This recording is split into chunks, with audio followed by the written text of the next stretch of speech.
Okay. Where were we? You want to just start with a work backwards from the end goal? Sure. And start to figure out exactly how to approach it. So how far in the future do you want the goal to be? Because the end goal, like the goalpost moves through time. Yeah. So we're gonna go 5 years out, 3 years out, end of this year.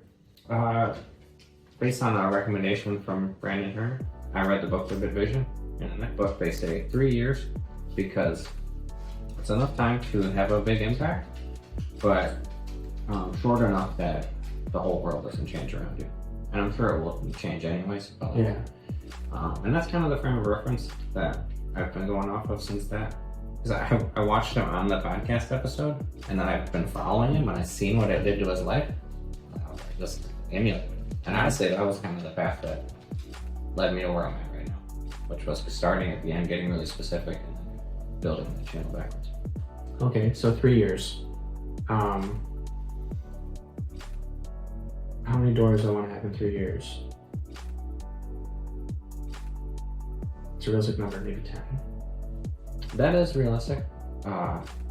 You could probably honestly do more because like you have a full-time job and this is more like an investment for a future. Where like, because the route that we take it is going to be different because I chose to do it as a job, which is going to force me to acquire it more quickly. Where you have an excellent job that you like, and this is a bonus to your life. Mm-hmm. So I think 10 is probably a great place to start, and I would almost guarantee that you're going to exceed them. Okay, we'll say plus 10 doors in 3 years. Probably in the Northern Illinois area. Yeah, I agree. Because you want to be able to keep an eye on this stuff while you're learning. Some folks are able to have rentals in other states and they use agencies and stuff like that.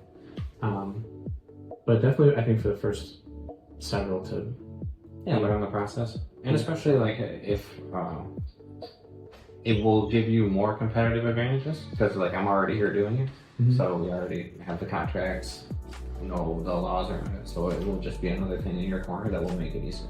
Exactly. Okay. Indoors, Northern Illinois. That business we talked about briefly, that will probably start in 1 or 2 years.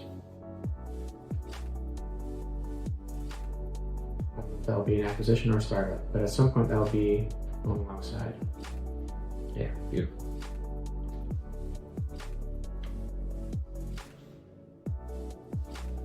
I was thinking about my buy box a little bit, so probably want like 1950 or newer, maybe 1955 or newer. You don't want to be dealing with the plumbing and certain foundation issues and stuff. Electrical, whatever. So I know from being in Pace Mortgage communities, a lot of buy and hold investors down south are 1970 or newer. I know that the market here is a little bit different. Most of my houses are old. Yeah. So for sure that's gonna, which in a good way, especially because again, you're gonna purchase stuff probably closer to being, we'll get into that more, the exact route you're gonna take. But for me, I'm taking stuff that's run down and rebuilding it. So that pretty much puts me at everything that's like closer to 100 years old. Yeah. Which is fine for the strategy because I'm rebuilding it. But the fact that you know that and we'll build a strategy around that. So when you're rebuilding an older house like that, how far do you do full guts? I don't tear out anything unnecessarily. That doesn't work. I've gone from a house that was down to the studs and we rebuilt it. So we did everything. But as I'm learning, I'm trying to do that less and less. If I need to keep the guys busy or it's a good deal and I have nothing else going in, but I want to get closer to floors and paint. Gotcha. Yep. As I'm getting better at it. Cosmetic stuff. Yeah. That's the idea with 1950 or newer, right? To not have to go too deep. Yeah. Because that also adds hold time, right? Before you can actually turn it over and Exactly. start to use it as an asset. 1950 or newer, probably in either LaSalle, Kendall, or Grundy counties. What I was thinking. Perfect. I like this Illinois Valley area for the reasons we spoke about earlier, right? Growth, job opportunity, the training that's going to be running through here potentially in the next 8 to 10 years. And the scenery, like either in Chicago in the city or in farm fields that are all flat, we have a unique. Yeah, this is a little bit of both for sure. Yeah, in the river valley, and you can go up to the city if you want. It's not too far. you can get out. I haven't thought about Bed Bath. I did think about max price. When I initially started, I thought that 3-bed, 2-bath was going to be super ideal because my thought process was I want to put a family in there and I want to reduce turnover. Mhm. Like I want to get in there. I want them to get in the schools. And I want them to not want to leave. I found that I can find them less than as quickly as I want to move, which as I develop greater acquisition skills, that may or may not change.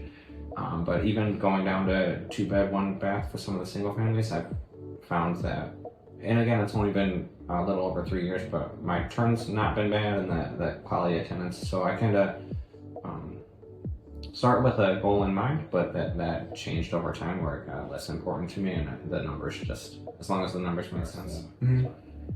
Amount of work we're putting in, refi, and rent rate and things like that. So are you doing value add on those 2x1s? Like, are you adding an extra bedroom?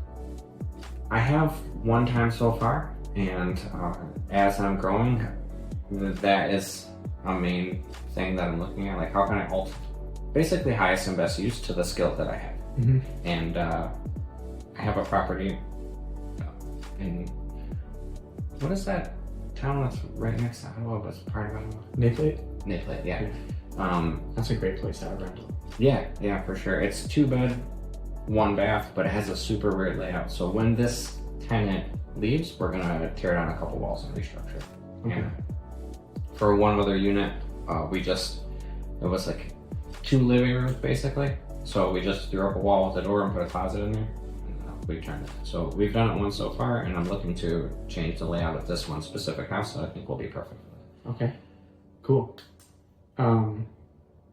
Max price, I don't know. It depends on the financing. You know, if we can do sub 2 or sub finance or hybrid, like I could probably afford a higher prices. But I'm thinking 250, 300K for the max. Like, that's if we get really good terms. Mm-hmm. Right? Yeah, and I think you're in the position I'd like to handle an asset like that. Mm-hmm. For sure. And that being said too, you can buy less stores of better quality and do it differently than me and be further ahead than me. My goal is to not have tons and tons of calls all the time, right? I want houses that are obviously might need some remodeling, some updating, but not be called all the time for things that are under the floors or behind the walls going bad. Okay, so there's the buy box. And I pulled a list earlier today. So I pulled a list from Freedom Soft, which I can send. So I do have some experience in marketing, right, when it comes to outbound lead gen. Mostly direct mail. That's been working really well. And as I try to get more channels, I'm sure I'll learn more, but I've been super impressed with that. I was going to cancel my Freedom Soft. It's a pretty heavyweight CRM. I can do a lot of things. A lot of things I don't need anymore. And so I might use whatever you use for direct mail. I already have the list. Yeah. Just Freedom Soft is going away on the 28th. So I'll export that list that I got. We'll run it through a different direct mail service. Perfect. For lead gen. Yeah, I think that's an excellent way to approach it. I've found way better.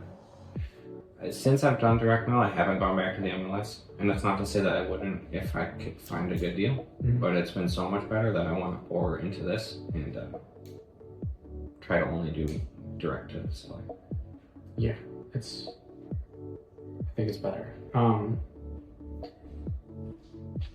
have a question about your mail sequence. Are you using the same postcard? Do you have different postcards that go out? Or is it... Every time, it's supposed to be on month to month, but I've been a little bit longer duration as I kind of build up into it. But it's been a unique postcard every time. And the recommendation I got from the service was to do the same list 3 times. That way it gets the time to do it, and then tweak the list. There's some of the counties I'm not really getting a response from, so I can eliminate those and replace them with different zip codes. And the ones that are still producing, just continue to mail to them, because you never know what's the day going to be that that person runs into a problem. So how broad is the territory? I said an hour around. Yeah. Where you live. Okay. And does the mail service you're using, do they track that data for you? Responses to tracking? So the product that I use, it's Ballpoint Marketing. So they have a service where you can pull your own data, and they're a mailing service. But they have an additional service, Lead Gen, where the process is they get the list from me, they send out the mailers. When the mailers get to the people, they call a call center, and that first call is recorded in a CRM. And then I go on the CRM and I look through it and I see what seems to be, what would seem to work with my strategy, and then I can kind of reach out to those people. And it gets them, like, when they call, they get the answer right away, which is kind of good. It's like, you're a busy person, and speed to lead is important. So that aspect is really nice. It filters out the upset people. I'm surprised how many people are mad when they get a postcard or a letter. I guess not too many, but like, I don't know why it's not even a call, it's just a piece of paper. Yeah, just throw it out. So I heard somebody say once that people that call them pissed off, you want to call them back. Like, they have problems, you know? It's not. And so it's just a matter of getting through that that initial, defiance. Yeah. So, and I heard that from Maria Campbell. I think it was. Do you know who Maria Campbell is? She's an awesome investor. Very successful. Does a lot of different things: lending, borrowing, land, multifamily. I think she's doing an RV park too. Member of Paces Communities. That's how I met Maria. She does office hours every Wednesday. If you want to hop in, it's a free Zoom. You can hop in and talk with her. I can send you that link if you want. Yeah, I would love that. For sure. To every new person I learn from, I'm afraid to learn from more people, and they're blowing my mind all over again. Yeah, I know. It's crazy. And she's in Chicago, home base. Oh, very cool. Locally, it's good. Yeah, so I do like that. It's a little bit more to set it up that way, but and I know you already have a CRM, but I think the thing that I like about that is it's kind of on the call center to build that out for you, and I'm not even utilizing it to like as good as I can. Again, it's another one of those things where like it's getting built and I'm learning how to do it, and at some point I'll make somebody's full-time job to do that. But right now I'm just trying to learn about it and build the business enough to get it taken care of. Gotcha. Love it. I have to think about Freedom Soft because I already have I don't know how it all works, and I can send it to my phone, and I could answer calls, or call back with, same day. Yeah. As well as engineering properties. And I can automate text follow-up. Things like that. I know how to do all that stuff. The Freedom Soft, again, is pretty heavyweight, kind of expensive. I'm not sure. It was, with the discount, it was $2,500 roughly to do 2,500 postcards, but then with all that other stuff built in. And one of the things, I actually went to towns I didn't initially anticipate because there's only so many data for like a town like Ottawa. Yeah. Excellent metrics, but it's smaller. So you may be wise to do the Freedom Soft. You can still get the mail through the same way and then run it through your CRM. And if you can target these specific counties with actually less mail, it'll be less calls because they're the places you actually want to be in. Your business model is different anyways. You don't need to constantly have properties coming in. Yeah. So for the price and for your strategy, it may honestly work better anyways. Okay. Maybe I'll keep, I think I can downgrade to just like a list only. I still wouldn't have automation in it, but I think I can downgrade to like a very lightweight CRM for like $100 a month. Yeah, just to keep track of who you're trying to call back. It only takes a few conversations to get a deal if you're talking to the right people. Okay, I'm gonna keep that. Okay, so this is going well. So what happens what do you want me to do when I have a responsive seller? So, I guess figure out what is their problem. Like, why are they selling? It's a little bit slightly more unique for my situation. So when they call the CRM, because they have that first conversation with the call center, it's kind of nice because there's a link directly to Zillow. So I hear what they say about the property, and then I instantly underwrite it softly. Mm-hmm. So basically I pull comps and I look at the area. So it gives me the ability to, the 4 properties so far that I purchased through the direct mail, I haven't negotiated the price with them because they told me a price and then I counted and I was like, holy crap, I'm just gonna buy it. Which has been a unique situation. I don't know if that will continue, but it has continued to work so far. There's also the added benefit where like they're instantly saving money because they're not doing the real estate, the realtor fees. And several times I just was like, I'll just pay the closing costs. Yeah. So right away they're saving, and especially on a house like $300,000, I think 10% usually is like the fee, so that's 30 grand immediately that you can negotiate down. Yeah. You pay a couple of thousand at the title company, so maybe you're saving 25 grand. Yeah. Really easy to negotiate. So from that aspect, figuring out how you're going to purchase it, I guess for me, where I only do the BRRRR method, I'm learning to do more, but it makes it simple because I don't have a lot to think about. So I look at the price they're saying, I count the properties, and I'm like, can I BRRRR this? And if they're calling me and they're saying full price, then I just ignore the lead, because as I'm learning more, I'm going to start to do this, but it makes it really simple. Like, okay, this person's selling this property at this price. I'm looking at the pictures, and I can very confidently say that I can handle it. So after watching Pace, it's like having all these tools is a good thing, but I don't know if it's information overload on your first one. Would you even be willing to do like a DSCR loan for something like that? Do you want to put some money down, or do you want to go straight to creative finance? I would like to get the best deal possible. I guess we should back up and talk about prior experience on video, right? So I'll start from the beginning. My name is Adam Frink. And Baltazar. I'm from the LaSalle County area, Marseilles in Ottawa.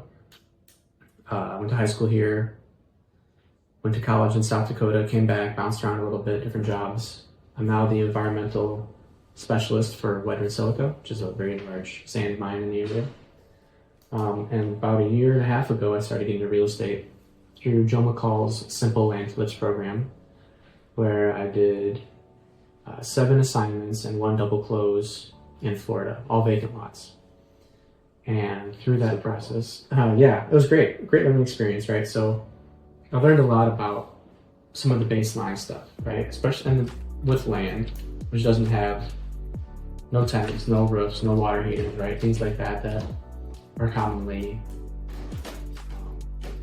what can I say here? Like, people are afraid to deal with that kind of stuff. They gotta learn how to deal with that. Yes. Afraid to deal with it, or they just completely miss the ball when they're assessing the needs of the property. And they get themselves in a pickle with something they can't handle. Yeah. And so I don't have any experience really with houses. But I do have experience, like we were talking about, marketing, CRMs, data tracking, pulling the lists, prospecting, all that stuff. So I can do all that. Now it's going to be taking down an actual property. And I'm in Pace Barbie Sub 2 in the Gator method. So I have a lot of education, right, but not a lot of actual practice. Watch tons and tons of videos, different ways to acquire. Right, we talked about creative financing briefly. How to comp, how to underwrite, different ways to get funding. hard money loans, private money loans, conventional, or DSCR, stuff like that. Seller financing, subject to hybrids, all that stuff. So, different exit strategies. Primarily, you're looking at long-term rentals, right? Yeah. Have you flipped anything?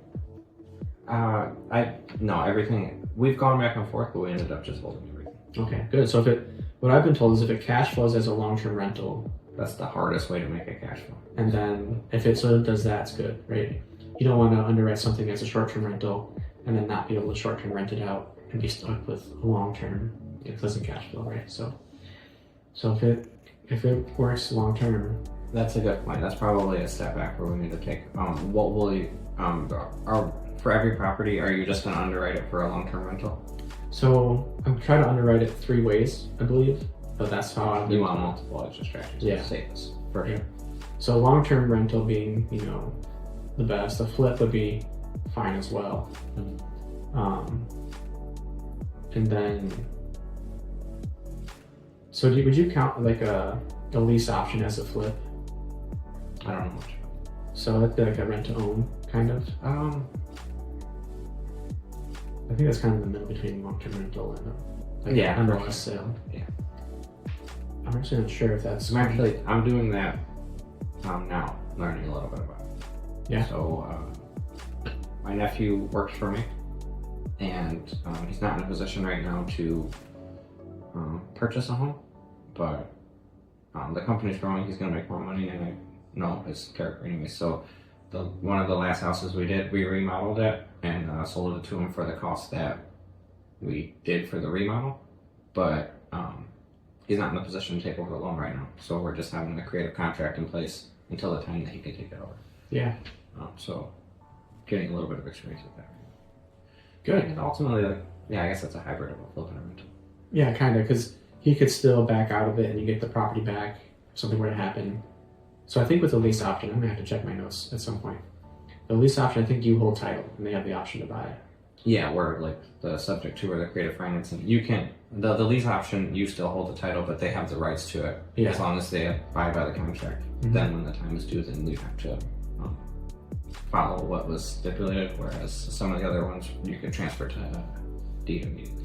Yeah, seller finance, I think the title I believe it transfers immediately, yeah. So I guess for like Airbnb or midterm rental, I would assume based on your like the reason I don't do that is because I don't have like the time to do it. I don't know what Sam's. So Sam is maybe she would help with that. she's a nurse she's an LPN in Marseilles or Ottawa, depending on where she's working.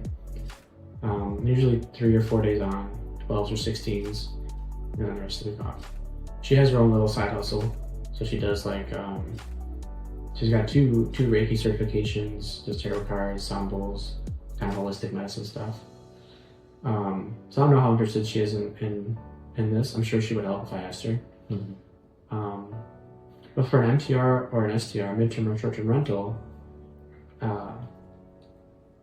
we know a cleaning, like a residential cleaning company. So I'd probably leverage them to do some of this. And do you have the experience to, or do you have a channel where you can like help us your income on that? So Because that can help us very much. I understand the concept, but I wouldn't know where to begin to confidently tell you what you should expect to make. I don't really know either. Probably join a Reddit and ask somebody. Yeah. And I think, I'm making assumptions, but I think for somebody in the position that you are, I think it would be safe to try that. Because I mean, what happens if you don't? Then you gotta pay the mortgage a little bit, and you still have a beautiful asset that you can pivot off of later. Yeah. I think it's okay to experiment with that kind of stuff. If it'll cash flow as a long-term rental, I would try a short-term rental, Yeah, but there's no work to spend time in it. Yeah. Worst case scenario, yeah. Yeah. Like maybe it does really well in the summer, but then in the winter there's nothing. I have like an empty house for a few months. I'm not gonna do that again. It's a bit of a longer-term tenant in there. Yeah. Yeah. So I could try it. As long as it cash flows long-term rental. That's the big one. So what do you refer to? Well, I guess what will be your your third one that you can confidently say. So you want to make sure that it can work as a long-term rental. You want to make sure that you can flip it. And what would be a third exit strategy that we can say for sure that between the two of our knowledge that we can make sure for sure that you can execute. I don't know, what are other exit strategies? We got midterm, short-term, long-term, flip. If it was long-term, is the same as Burr, right? Yeah. So what, because I don't even know about other exit strategies.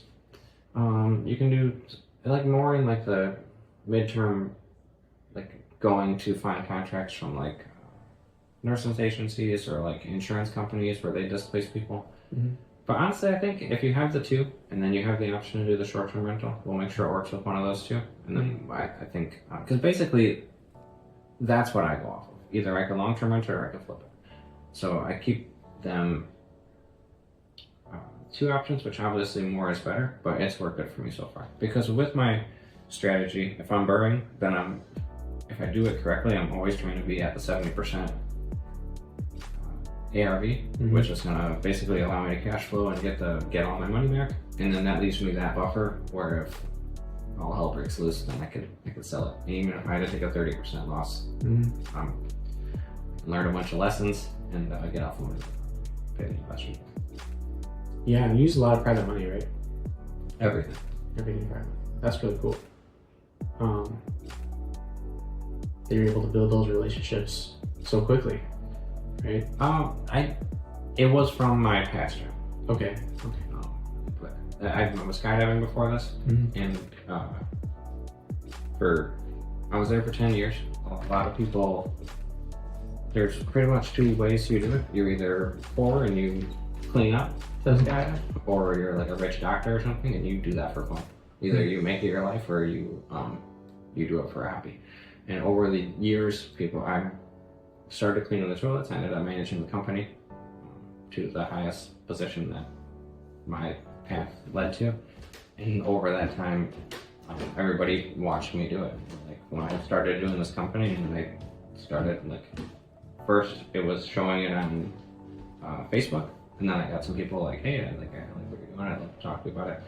And then when I figured out a way that I could structure it where I'm comfortable with the control I have, and also I can find a way to benefit them, then I just started asking like, hey, do you want to? This is the return that I can give. Nice. That's awesome. I think the 70% ARV is good target too. I see that a lot. 70% of ARV minus rehab. Yeah. And then the ancillary holding costs and stuff like that. And I think using my leverage and your skills, we can get closer to that right away. But even on your first deals, I'm not afraid to lose a little bit. Because like you said, with your channel that you your skills you built with Excel, these are all skill building, and they're going to compound. Money is not ultimately the ultimate goal. It's knowledge and skill building. As long as you don't lose too much money. As long as it doesn't break the system, it's okay to lose a little. Now, obviously, we want to avoid that, and I think that between the two of us, we probably can all together. But a couple $1,000 here and there, you'll get it back. Yeah, nothing overall. Okay. So I think to circle back, talk to the people, figure out if you can with a direct to seller, which I mentioned from the little experience that I have, they were giving me a price. Some people don't like to do that because it hurts their negotiating position, but if they can give you a price right away, then we can underwrite very quickly what the ARV in the area is and rental comes, and then figure out how much money you have to put down and what your return will be from there. Where do you get your rental costs from? So depending on the city, like if you're in probably Aurora or Chicago or something, on the MLS, a lot of landlords will use realtors to rent their properties. So there is some rental data there. But for Ottawa, you don't really see that. So I basically just do everything off of Zillow. I just open it up, I see what's in the market right now. I started when I first said I want to do this, I was opening up Zillow all the time and I was tracking the data to just like try to really familiarize myself with it and things like that. I've basically defaulted to, as I'm getting the property ready, I'll just like kind of check in on it because it takes a little bit to do the rehab and then try to collect a little bit of data. And then when it's time to put it up, I just go with whatever's in there. How long does it typically take you to find a tenant once your rehab's done? I've done it as quick as putting it up, and 7 days there was a tenant in there. And I've done it as long as a month and a half to find a qualified tenant. That's not bad at all. Yeah, it's been pretty good. And mine is 600 credit score, especially if you get in some of these nicer neighborhoods, especially with the quality of asset that you're potentially buying, you may want to even up that stuff, and you'll probably get a lot of qualified tenants. But for lower income, I find some challenges with that. So I just do 600 credit score, 3 times rent, and then check on their background. You don't want like housing stuff on there. But most of my tenants don't have 600 credit score. So like I'll go through the applicants, I'll get on the phone with them, and like even through the free version of Zillow, which is how I run it, they'll have like, you'll get their credit report, and a lot of times it's gonna be like student loans, and it's thanking their score, so they're like 570, or like you can see all the stuff that they're paying or not paying, and it's like, and then I do gamble a little bit. Okay. I've been in tough situations, and I know that there's good people who don't have good credit, and I could probably run a tighter ship. And honestly, a lot of times people are a week or two behind rent, and this is a personal risk that I decided to take. But like, I really I'm willing to take on a little bit of risk if I can make the world a little bit better. And it was a personal decision, you know. So I think that's okay. Because there are other variables than just what you're gonna see on paper, right? Yeah. So I do that too. So I check the rental comps pretty much through Zillow. I will go on the MLS, but I get very, it's pretty much primarily through Zillow. And then a while ago, somebody who was mentoring me on real estate gave me a cash flow sheet. So I just put the purchase price, down payment, and then it does 5% vacancy is 5% capex. No, sorry, 10% vacancy, 5% capex, 5% general maintenance. And I can't remember what else is on there, but it breaks it down for you. Yeah. So it tells you as long as they cash flow. Is that calculator that you have? It's an Excel, right? Yeah. Is that Google Sheets, but yeah? Was that built for this market? No, it was a really old one, but the data that I get from it, I'm able to make quick decisions. Okay.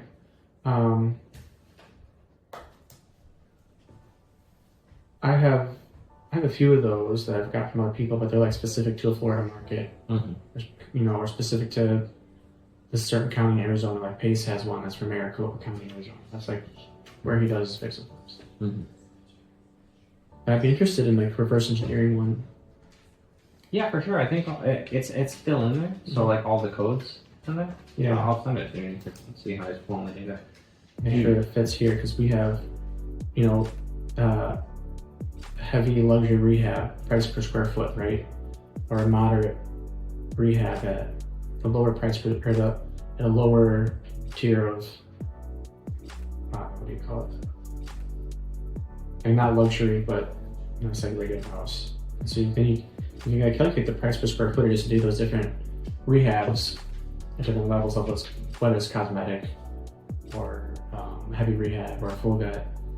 Calculate it specifically to the market you're in, right? And then get better data. So this is just specifically a cash flow calculator. Okay. It's just going to give you your end number and then break it down and make sure that you're actually cash flowing with what you manipulate with interest, the down payments, and whatever. That information is going to be, as we mentioned with the contractors, that's going to be something that I'm going to have to build over time because it's really good for me, but it's unique that I have an in-house team and my brother and I take low pay to try to grow the company quickly. And we're trying to do creative things to like build up people around us over time. I think that's the point. So I'm very familiar with prices of materials, not commercial rate contractor prices. Gotcha. So that will have to be developed over time. I think that's a good stepping stone, because if you're going to know when a contractor's bullshitting you on material costs. Yeah. And material costs, I have a good idea of like how long it would take a couple guys to do a job, which those things help, but then it's factoring in what their pay is. Yeah. That will be more. Okay.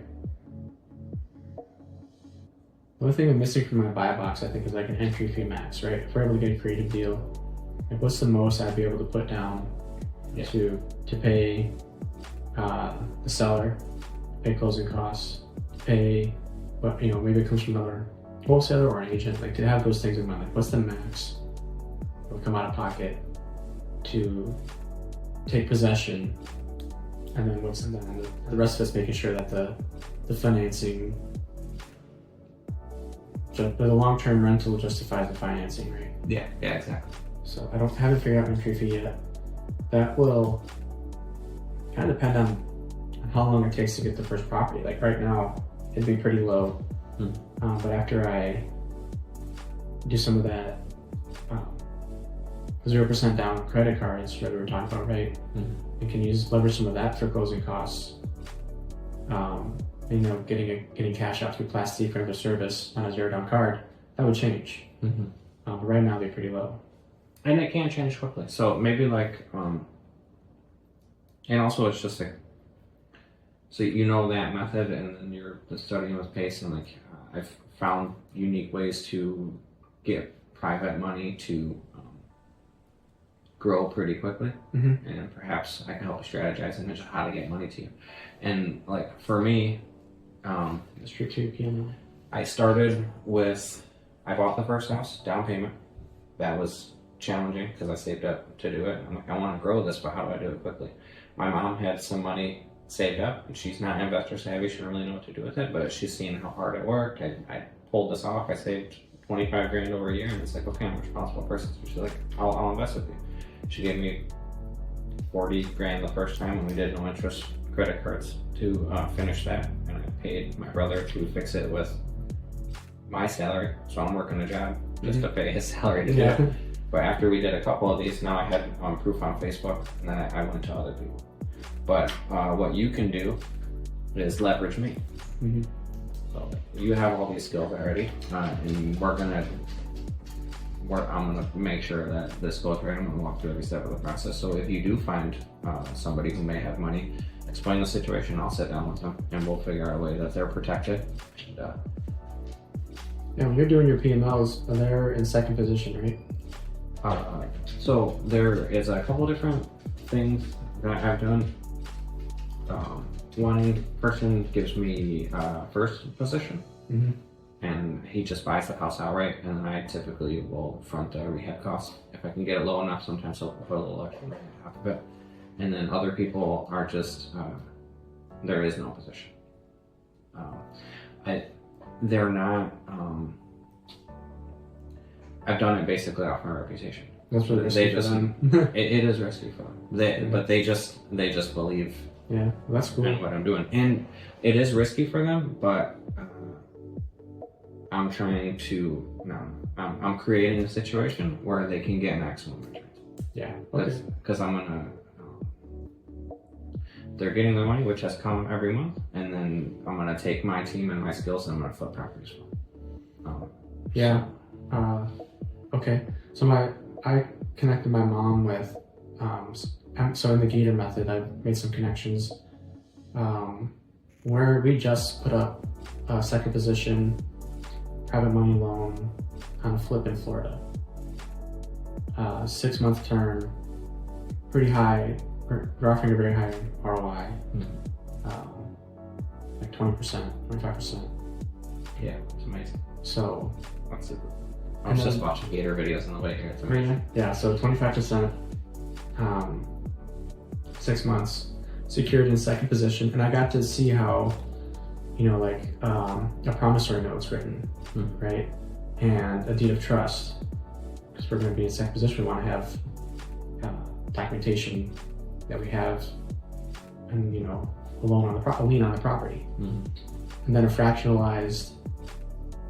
So we got a promissory note initially. We got a fractionalized when it becomes multiple investors in second position. But this way, they're all in second position at the same time. So we're actually all members on this guy's LLC temporarily for this one property. So we can all be in second position at the same time. That makes sense. Otherwise, you'd have a second, a third, a fourth, a fifth, a sixth position lien.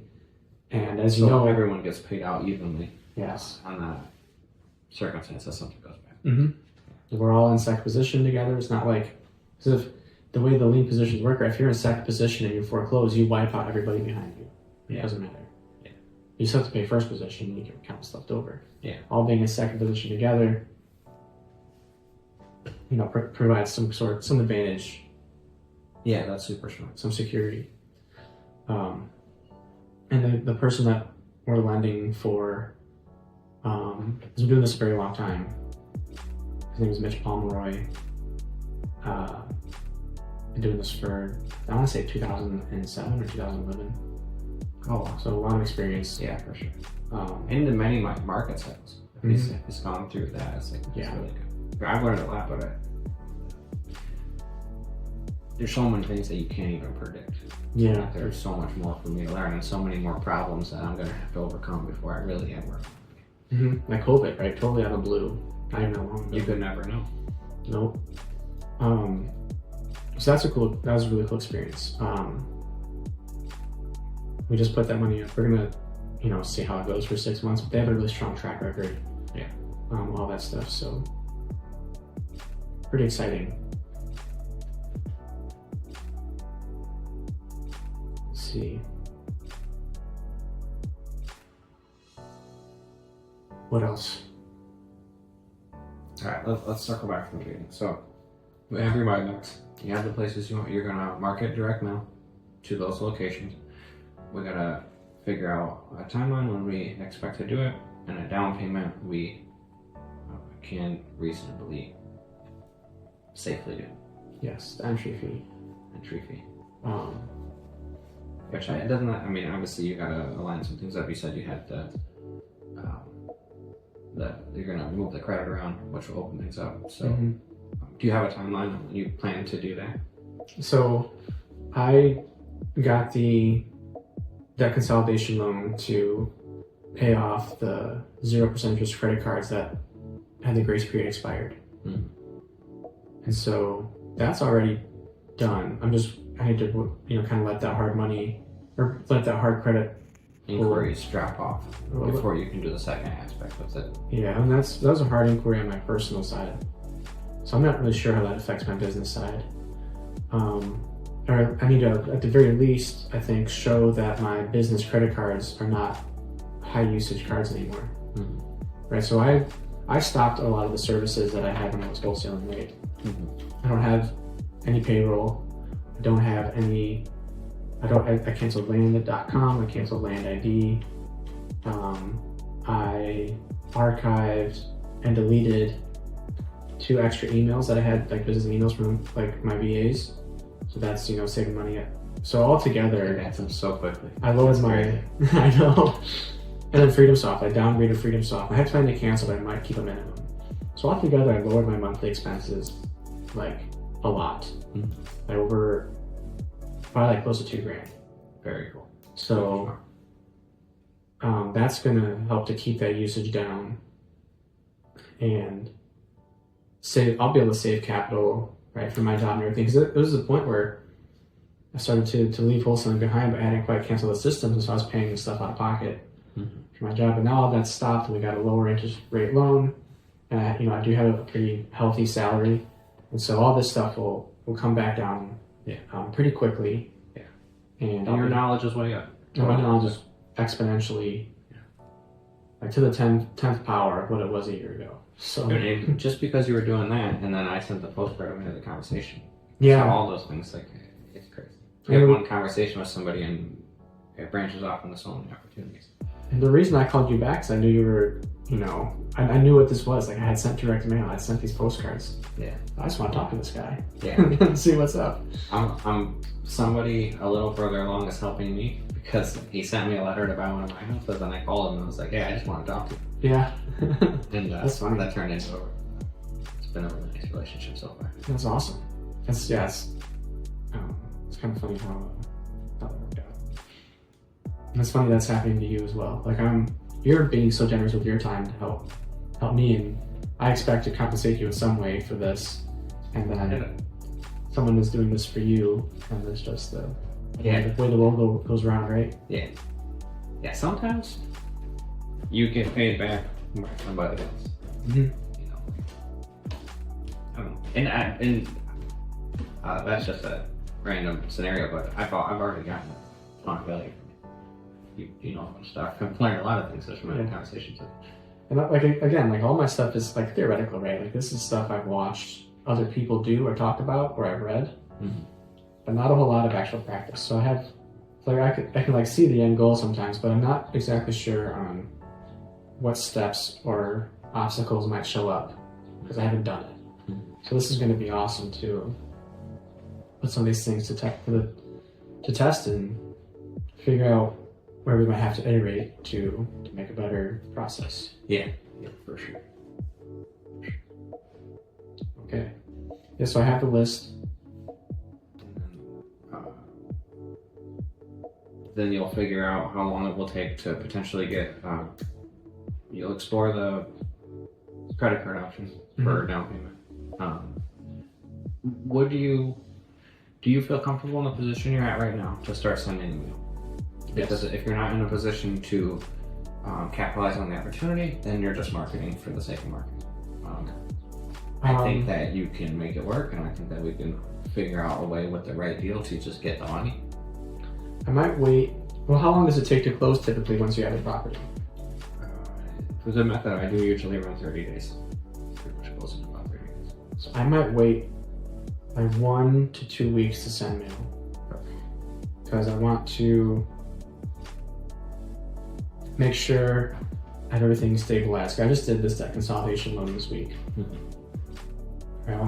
And then my company, like my full-time job, they're switching pay periods. So we were paid on the 1st and 15th of every month. So I might have got paid on a Monday or a Wednesday, and we're going to every other Friday. Oh. And so I want to make sure that some of these changes, and I set up my auto draw for your bills are just not the right spot. You're not causing a problem. Yeah, so I'm gonna do all that stuff first, which might take a week or two. Yeah. And then let's just say 2 weeks. So 2 weeks. Yeah. Give it the time for those transitions to play out, and then it gives you a hard date, which is good. With enough time. So it is 2 weeks from today. And that works too, because we're going out of town the first week of June. So we'll say June 9th. Yeah, perfect.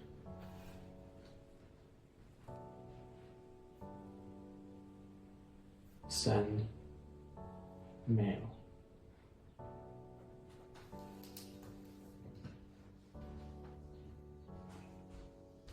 Perfect.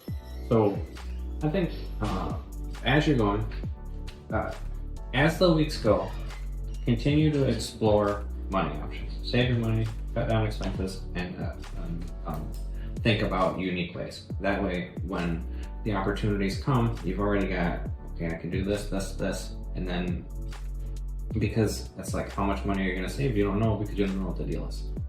So in that time, just have this in the back of your mind, processing, figuring out, send them. You get a person in front of you. We'll underwrite it together. Figure out what it can rent for, what are the exit strategies, and then when they give you a price, we can either negotiate it down or figure out how are we going to come to there. Okay. When you send the mail, starting off, you're gonna start with single family. Yeah, single family. Although it would be nice to take down 3 doors at once, like a little triplex or something. The list I pulled already is single family. Yeah. I think it's a great way to start. It's low risk. Yeah. Not that I think you could do those other things as well. Some of the when I first started, especially self-managing, different things happen with multifamily. You got to deal with different personnel. In a lot of ways, there's a lot of safety, but then there's also more issues that can arise as well. Just conflict with the people being together. You might deal with more strenuous tenant things. Oftentimes, when you get into those situations, you got to handle the landscaping, or depending on the situation of the house, sometimes it's a single meter for all the utilities, and that is more tricky. Where for your first investment, if it's a single family home, you have hard costs. They're going to pay the rent. You have the mortgage plus your expenses or whatever, and I put all the responsibility on them. You're going to do the landscaping. You're going to do all of the utilities. So it's very. I prefer predictability over profit. I'm very risky, obviously, with everything I'm doing, but I try to also. I'm risking it on something that I think is predictable. So I think that for the first time, in many ways, it's probably easier just to deal with this a little bit. Okay. Predictability over profit. I like it. Yeah, it's just it's a 30-year thing. Yeah. You're going to gain in so many ways that you don't even expect, but what you don't want to do is lose it. When you're doing mail, like how many are you sending per day or per week? Or do you nearly the whole list at once and wait The for whole list at once. Okay. Which was, the company is trying to get me on a month schedule, which I'm trying to get on also, but it's been a little bit over a month and 2,500 pieces, which was their minimum send.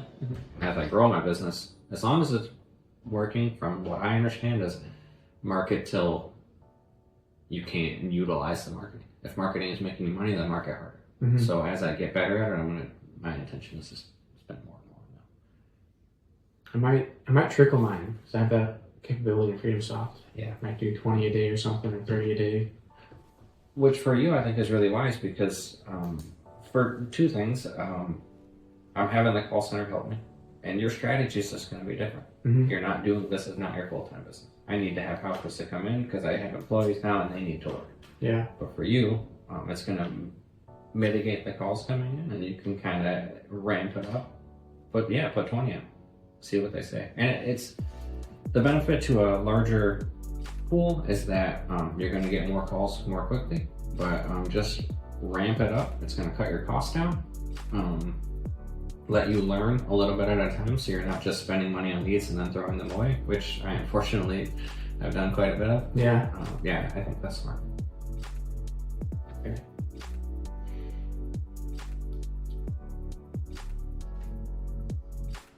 Dope.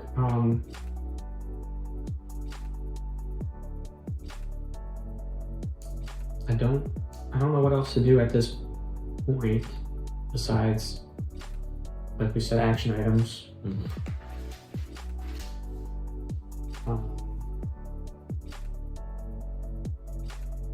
Bracket auto draw, so it lines up with my pay period.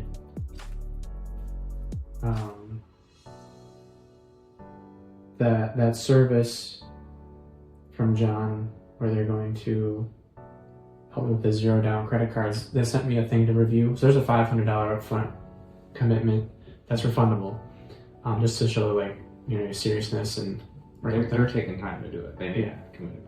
So I didn't put that down. I have the agreement that I need to read. I need to read that agreement, make sure it's actually something I want to do. To prepare for the next phase. I might design the postcards in FreedomSoft. I don't know what kind of postcard I want to do, but FreedomSoft postcards. Do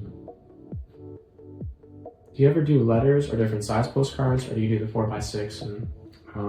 And so I did the postcards that you see. Those were the only ones that I sent so far. According to the company, they get better response from the letter. And the person who I met similarly and has been talking to me, and he's kind of newer to it too, a little further along in the business, but he said he likes the letter as well. He thinks that it's more personal, and I could see how that's true. Like all the companies that you reach out to these people, they want a commitment because stuff doesn't usually happen on the first date. Like you gotta actually put in some effort if you want to see. So they wanted a 3-month commitment. So I went with the way that I can do it to see if it works. And the book have been. Come here. Okay, knock it off. So I could see how letters may be better, and again, as it's working, I'm willing to put more money into it. But this was the cheapest point of entry, and then it works, so I'm running this system for right now until I graduate and experiment. Okay, gotcha. Yeah, I don't know if it's an upsell or whatever, but I have heard that now from two different people. One, the company is selling it to me, but also somebody else who's having really good success with it, that they prefer the letters. But the postcards have worked. Sometimes I wonder if the letter even gets opened. That postcard, you don't have to do anything, it's there. You just see it. But letters, and I've heard of hand addressing them work really well too. Like you print out your letter, just hand address the envelopes. It's really well, Yeah.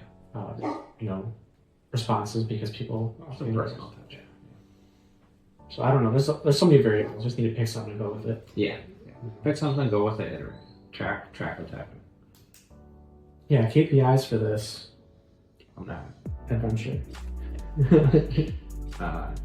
I know that I sent out 3 lists of mailers, bought 4 houses, and the amount of money that I made is more than the $7,500 that I spent.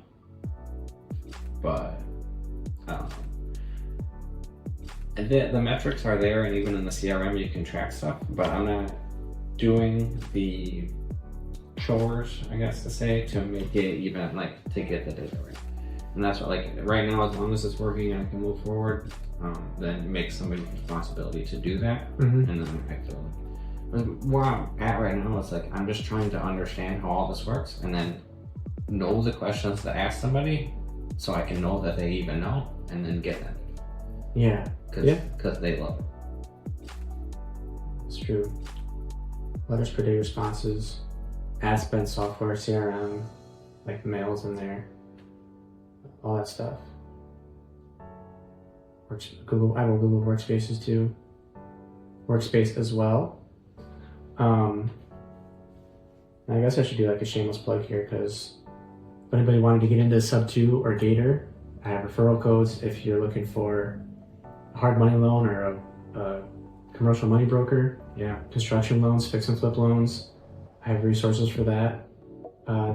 Yeah, I probably will take you up on that one. Google Workspace referral. So if someone's new to Google Workspace, 10% off the first year. I wish I talked to you a month ago. Yeah. So you'll probably get that email from Google in like 3 months. They'll probably send you like, oh, now that you're a member, here's a. So I keep track of all that shit. I have referral codes that I save. Yeah, you know? that's good for sure.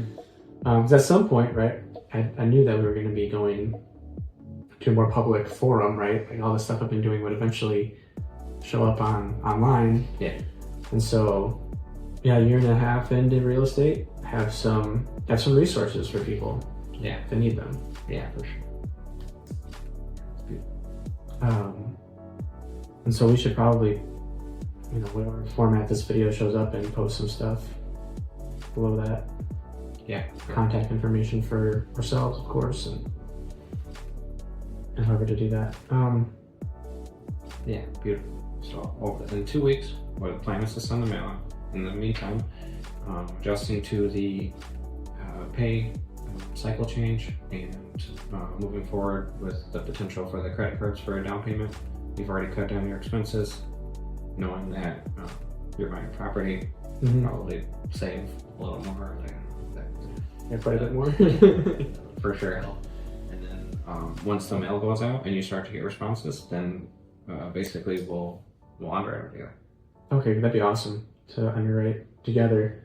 I know, like when Pace, he has like teams to do this stuff, but he always has 2 people underwrite the property separately. And See what conclusions they come to. That's very smart. Unfortunately, not unfortunately, my brother's my business partner, and he is really good at construction, and he basically manages the construction crew. And we have some different skills, but ultimately he's there. He's like, he gets the guys, he tells them what they're going to do for the day. Just pays attention to the day-to-day, which I'm very thankful for. But like, I'm the one who's like on the internet. I'm the mad scientist. Like, Yeah. I come up with ideas, and everyone's like, "Oh my god, again!" Like, So it would be cool to have more people thanking me, but I guess that's my channel, and he does the. I have a book that I should give you now. And then at some point, I've listened to it, but I do want to actually read it. I do that a lot. I listen to it on Spotify or something and then get it. So this is Rocket Fuel. and they talk about the visionary and integrator relationship in business. And so a lot of the like huge companies, like Disney, right?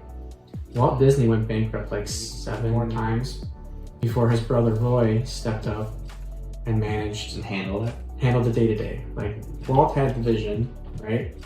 Like you do have the vision, but someone has to do the day-to-day, the KPI tracking, the managing of the crews, and like be the operator, right?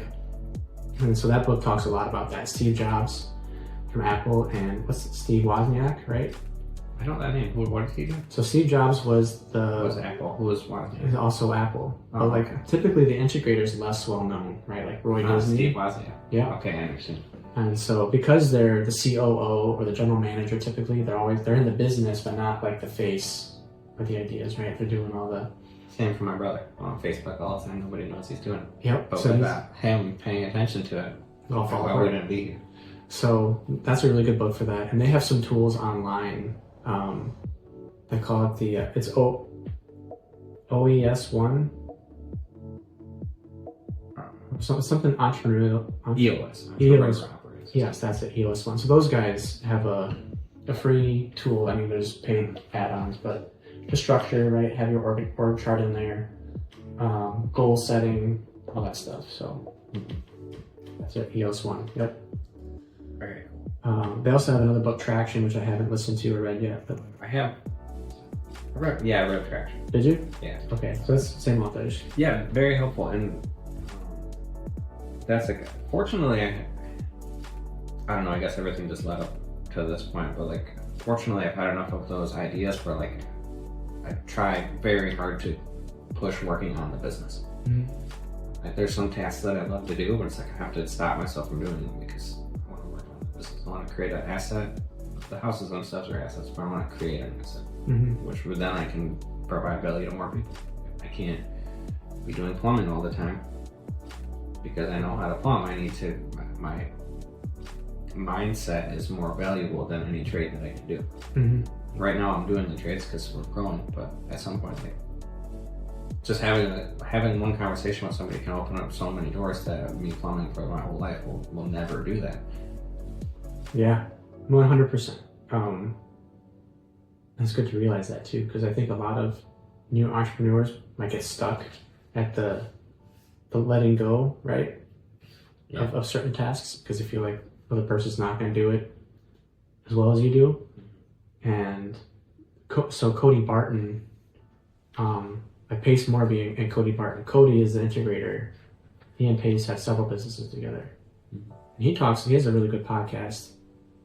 He talks a lot about that, like, even if they do it half as well as you and you can focus your time on something else that's of higher value, like per hour, like, it's good. Like, he said something the other day, it's like, but as long as it gets done, like, and then go and coach up performance later. Yeah, and they'll get better. Like, you didn't become good at it day one. No. Like, you gotta have to let it go and like. So. Okay, good stuff. Yeah, perfect. I think that makes sense. We have an action item, and I think like the timeline to get the house, as long as we keep it in the smaller goals, that will kind of make itself more apparent once we start, like, as you get to the 2 weeks, the financial gets a little bit more clear how you're gonna approach it, as well as having you have the whole Gator community, which could be, so you have so much access to money. And I would assume that the people at your job probably will be really good people to talk to about money. I'm not saying to go mix that two together, but you work around, those are professional people. There's different ways to access money. They got 401ks. And the thing that I learned about the private money, this was like the shift. So my mom was helping me. I didn't really know how to approach it, but she doesn't care about investing. She doesn't want to learn all this stuff. She might even care about it, but it scares her. That's not her personality. And when she grew up, she's not an internet person. She's not listening to all these podcasts. So when I understood that actually, and hers more, she was just helping us. She hasn't benefited as much as she just loves us. And someday I'm going to be rich and take care of her. She loves us. But for the other private money people, I learned that there's a group of people that like, they have money and they don't know what to do with it. And you can actually like help these people. Like you have to learn to approach it from a place that like, I'm not asking you to do me a favor. If you don't give me the money, I'm going to go get the money. But we have a relationship and I want the people around me to do better. And when you really believe that, it's easy to sell. Like when I was trying to be a realtor, I was learning about sales and like these tricks, and like I don't even do any of that stuff now. What I think is like, how can I provide so much value that if you don't want it, I'm gonna go to the next person. And I approach my talks with people like that. I let them know like, this is what I'm doing. Like, do you want to be part of this? And I try to approach people that I like their character, I like the way they are, and like let them know like, these are the qualities about you that I like, and I want to be around people like you. I want to do business with people like you. If you want to put your capital in this thing, this is how I can grow it. And always like, there's some risk, but this is how I've mitigated it over time, and this is how I intend to mitigate yours. And when you really believe that, it's hard for people to say no to you. Yeah, I probably would do that right away. I want to, for sure, for my own confidence, right? Like proof of concept and knowing that it works. And I'll just talk about it, and whoever wants to participate can. And with the Facebook, yeah, or like whatever channel it goes on. Like over time, the people that know you are gonna see this stuff, and when they see it over and over and over again, I'm trying to get to like learn to like just post every day, because the more people that see it, the familiarizes with them, and then I think it will happen naturally. When you talk to John, ask him about AI agents and automation. He automated a lot of his LinkedIn. For posting? He automates a lot of his LinkedIn, and not like posting, but commenting and liking other posts, so that your name is always coming up in someone's notifications. Like, hey, good job. You know, someone has a LinkedIn post that they got a promotion or they closed on a property. His LinkedIn will automatically like, hey, good job. Wow. Yeah, so you can. I didn't even know that was a thing. I didn't know either until. That's crazy. So ask him about. He's got a lot of that automation AI stuff built out in his marketing, right? Like, in exposure. Yeah. I just seen Pastes a couple of weeks ago. I was driving in the car. I'm like, who looks at billboards? Yeah. Like it's such an antiquated technology. I'm like, I've never called it. And then thinking about it a little bit more with exposure, and then actually I've seen like 2 days ago I'm watching a Pace video, and he's like, when I direct mail and I had the postcards, I don't remember the statistics he gave, but it was exponentially higher conversion rate on the postcards because they see his face and then they automatically sublimate like, this is a figure of authority. Which was the approach I took with the private money lending. As I'm learning, I just started putting out content. Like, I'm trying to, from two aspects. If I can help somebody learn to raise money, that's cool. It changed my life. And people just keep saying like, I raise money, let me help you raise money. And then when I ask them, they're like, oh, this guy raises money. So that's kind of how it works, right? Just exposure. Everyone's biggest problem is exposure, right? So it's like they're just changing reality around me by declaring it. But it's more than just saying it. Then you follow up and you take the actions, and it's consistency, and that's how it really sticks. But like before you ever even do it, you just declare it. Before I was ready to hire employees, I just hired employees because I can't have a business that sustains employees until I have employees to run the business. Yeah, it's a conundrum. It's weird. A startup. yeah. The chicken before the egg. You have to do it safely, but at some point you have to step beyond where you're ready, because that's the only place that you will be ready to get to the next place. Yeah. It's funny conundrum. And it traps a lot of people, and I understand because it's scary. Right. Scared. Yeah. You're doing something right then, I think.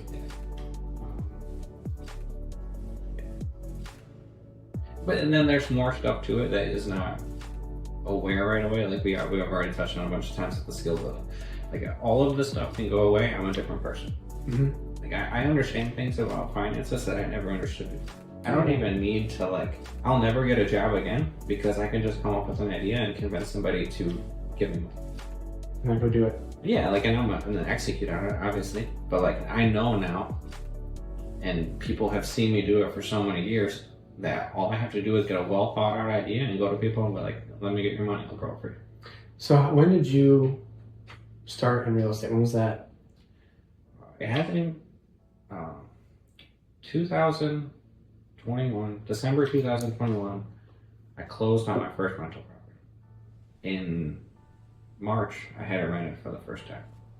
So, just, I guess, 4 years from the date I purchased the first property, and under 3 years, in the 3 years from the date that I had my first tenant.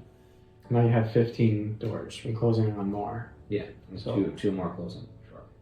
Yeah, that's And now at this point, I feel like trying to do 1 or 2 a month, and I feel confident.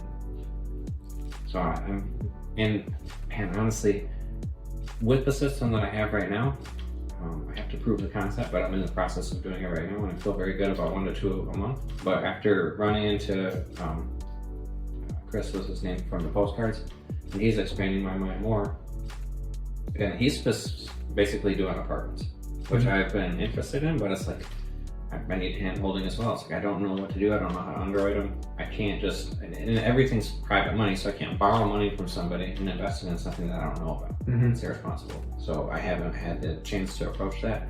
But after having some conversations with him and then approaching seller finance, learning about that, I'm very confident that in the next year, I'll very much increase the volume of work. nice. Yeah. Very confident. And again, it's like, that is important to be transparent, right? Like, some of this stuff is theory, but I've made it this far. I'm growing quickly, and now, like, I'm networking with people, and I guess I've been lucky enough to have some people in different portions hold my hand the whole way. But I'm getting to bigger people who are already doing it, and they're doing the same thing that I'm doing with you. Like, if you just get around the right people, and it's the only way that this would not happen is if I just gave up. Because whatever I think is the path, I'm gonna go, and I'm gonna hit a bunch of obstacles that I can't foresee. But I just don't stop. I hit this obstacle and I move around, and I hit this obstacle and I move around, and I just don't stop. And I'm by people who are doing more than me, and I will get to their level. That's something Cody Sanchez said, right? It was like, can't be what you can't see, something like that. So being around the people and like just seeing the possibility, makes such a difference. Yeah. That's like the big problem growing up. I've never seen it do anything. Glenn, come. Somebody walking the dog on the side of the street. The knife. Yeah, I got 2 small dogs. Work at everything. Yeah, somebody walking their dog across the street by the door. Okay, is there anything else we need to discuss real quick? Or No, I feel good. Okay. I think you feel like you got comfortable action steps, right? And Yeah, that's the important part, right? Having some action items. Yeah. I've been doing that. Yeah. So. Yeah, I'm on the phone call with. Awesome. I'm for selfish reasons and for all the reasons we talked about, I super want to make this work. Yeah. And you know, I think it's just good to be around people that are doing those types of things.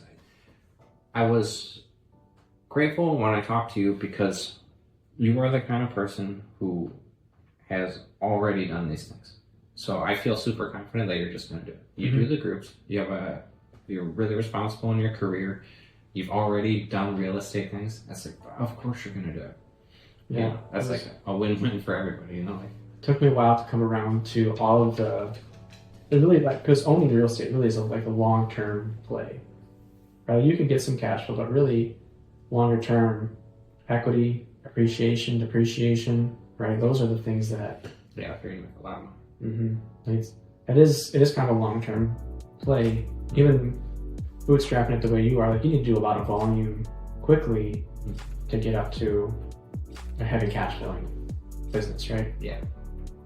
And so, for me, probably a little bit slower, longer term, which is cool because, I am employed full time with, pretty fair fair salary. So Yeah, your path is going to be different than mine, and everybody's will be. But and you recognize that, and that's important. You shouldn't do it the way we're doing it. You should do it the way that yeah, fits the life that you want. Like, and even as we build, I gotta keep telling myself, like, is this? I can push harder and do more volume, but then don't grow for the sake of growth. Like, what do I want my life to look like? Mhm. That's what I'm trying to do. And I tell my brother, because I'm roping him up in this stuff, I'm like, you need to be upfront with me, because we need to make your job what you want it to be and build the business around it. Mhm. I don't want you to be miserable, and I don't want you to do this just because I want to do it. Like, what do you want? Let's figure out how to do it. yeah, yeah. It's good to have that clarity. I think it's easy to get wrapped up, and you know, the grass is always greener, right? And just keep chasing it, chasing it, chasing it. But at a certain point, like, You gotta be happy. Yeah. What do you want your life? have a life.